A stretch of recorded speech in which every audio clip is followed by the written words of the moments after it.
Hello, I'm Tom Finley. I'm the founder and the president of LawyerCams. I'm also a lawyer that has been practicing law for 26 years, and I understand that the concept of having a video conference or a hangout with a client is something we need to be concerned about and ask questions about the confidentiality and about the security of it. And that's what this video is for. The first step, obviously, we know from looking at prior videos, is to have a Google Plus account. A Google Plus account is necessary for you to be able to have a hangout with a client. There are things in your Google Plus account that you need to go through and look at and lock down in order to give yourself security as a lawyer, knowing that there's not going to be any ethical problems or any confidentiality issues. Now, I have Ronnie Benser here today, who is the expert in Hangouts and Google Plus, in my opinion. And he's going to help us go through some of these lockdown confidentiality issues. Ronnie? Sure. Thanks for having me here, Tom. You've probably watched by now some of the training videos that we've done.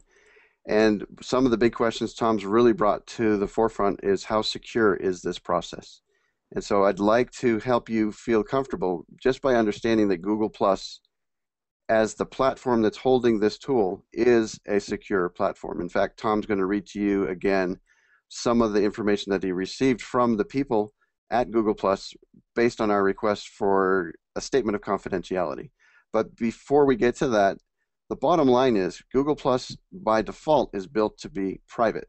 So unless you physically try to change that, your environment is going to be private. And if you are doing what I think Tom is mentioning, some lawyers are going to want to do, you're going to want to use this Hangout or video conference tool, and that's pretty much it. Your primary use of Google Plus is to get to this video conference thing.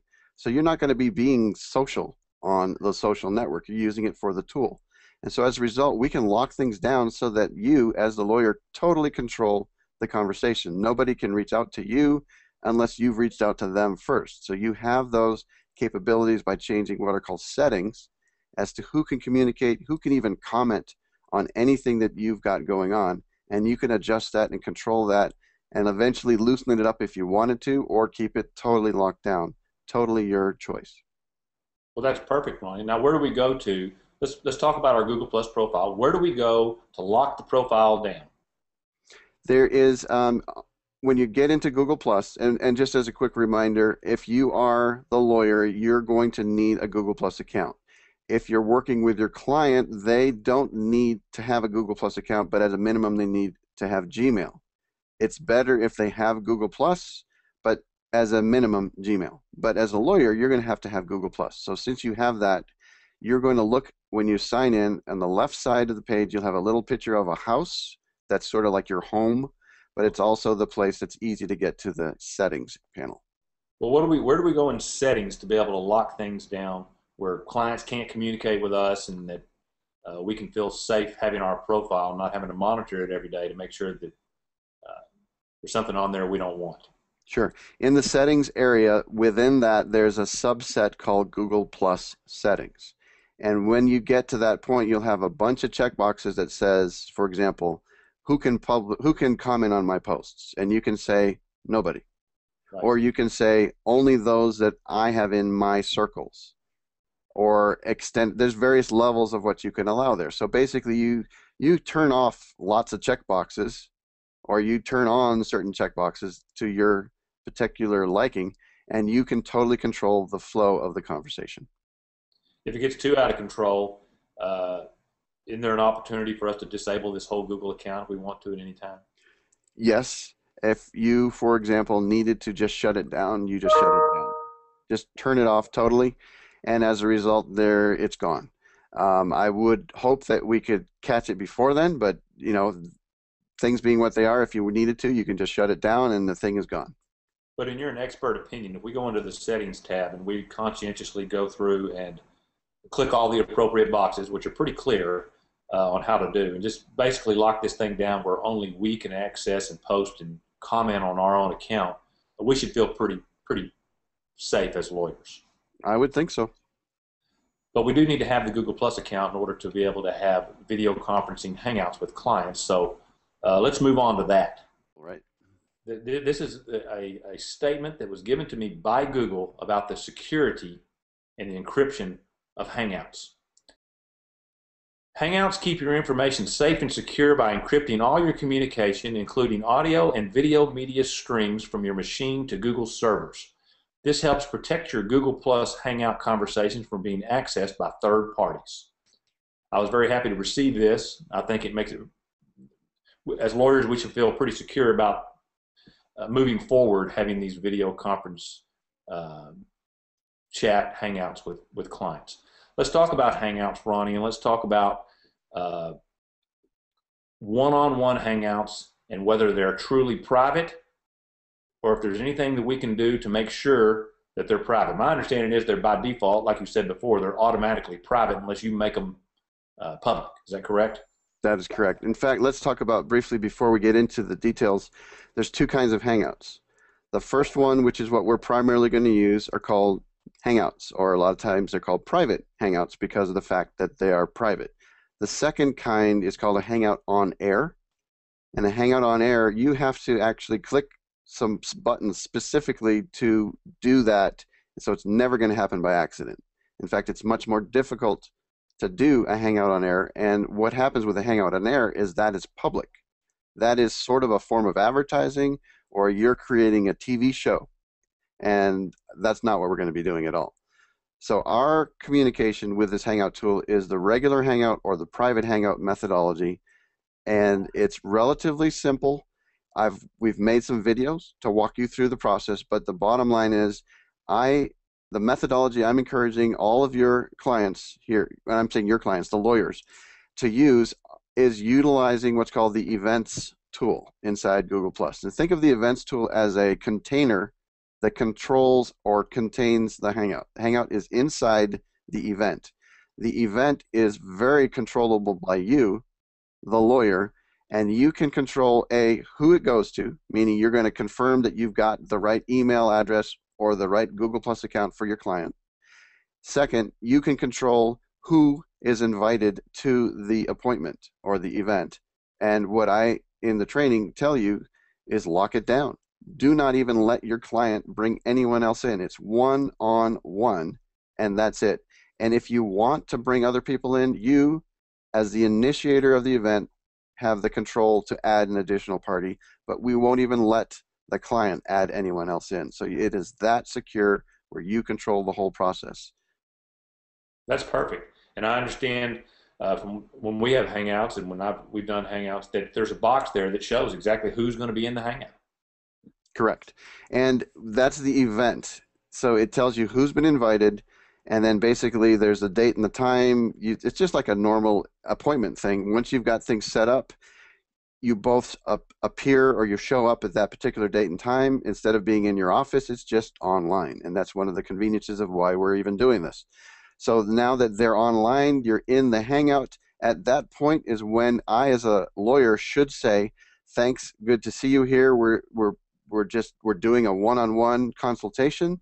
Please realize you are not allowed to record this. This is private, and I am not allowing you to bring an additional party into the conversation because we need this to remain one-on-one. And you basically get a verbal okay.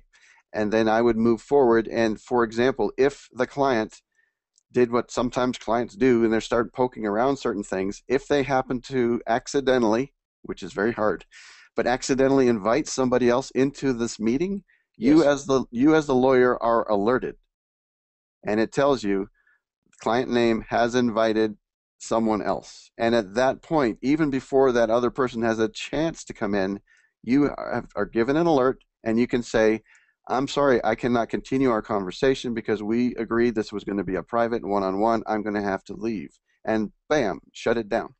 And the alert comes very clearly right there on the screen where all this stuff's happening. That is correct. It's right on the top. It's an alert. It's on purpose.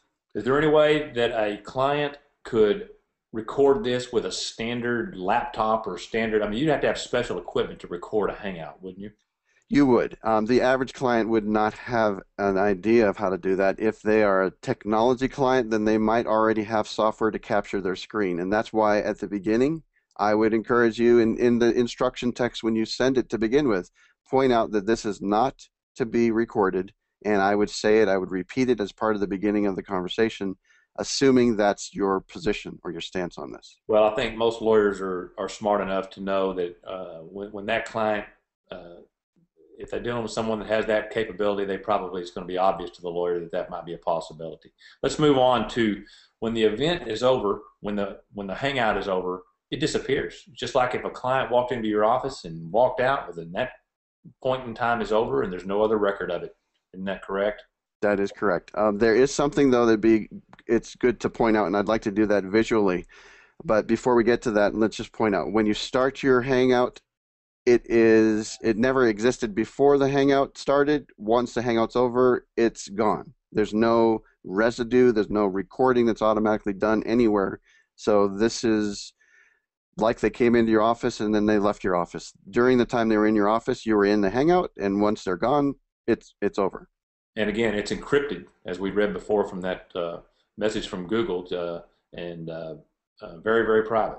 Correct. Now let me give you, because when you're new or anybody's new to Google Plus, you are looking at your what's called your profile or your stream, and you're wondering who can see this. In other words, the activity that I'm doing, how is that visible or not visible to people? And so I'd like to share my screen here for a moment so we can see the process. So I'm going to just jump right over to what's called my profile page. You can see that on your screen, right? Yes, sir. Okay. I am currently looking at my picture. That's one way to know I'm on my profile. And on the left side, I'm circling it. It says the word profile. That's another way to know. I will see things in this area called the stream that no other people see. For example, this item right I'm pointing here, it says the word limited. That is between me and someone else and not the public. The very top item is also limited. So what I want to do is I'm a little concerned possibly as to who can see what I'm seeing, and that's one of the beautiful things about Google Plus. They give us this ability on the top of your profile to view as someone else. So I could type in the name of my client, and I could see how will my client see it if they were to look at my profile, or I can just say I want to see how the public sees this. So I'm about to change public, so I'm viewing now as the public, and you note that the items have changed. So the top two items that were limited, private communication, are no longer visible to people because I am viewing as the public. So this is a nice, easy way to decide I want to view as the public or stop viewing as the public so I can see what other people are able to see. And to me, that embodies the idea that this is a private environment. You can control what people see, and you can verify. That's important. Verify what others are able to see if they were to come to your profile. That's perfect. So when the lawyer or the client that had the hangout and had the meeting see that thing show up, they don't need to worry that someone else is seeing it as well. Right, and you as a lawyer can point that out to them, that when this is done, you're going to be able to see we had a conversation, but if you change it to view as public, you'll be able to verify that no one else can see it. Well, Ronnie, thank you very much. The security of Hangouts and the safety of Hangouts for lawyers, and knowing that their profile is locked down and secure, is very important to us as lawyers moving forward. We do the best we can to represent our clients, but we also have to watch out for protecting confidentiality and doing it the right way. And thank you very much for all your help. It's been a pleasure. Thanks for having me. Yes, sir.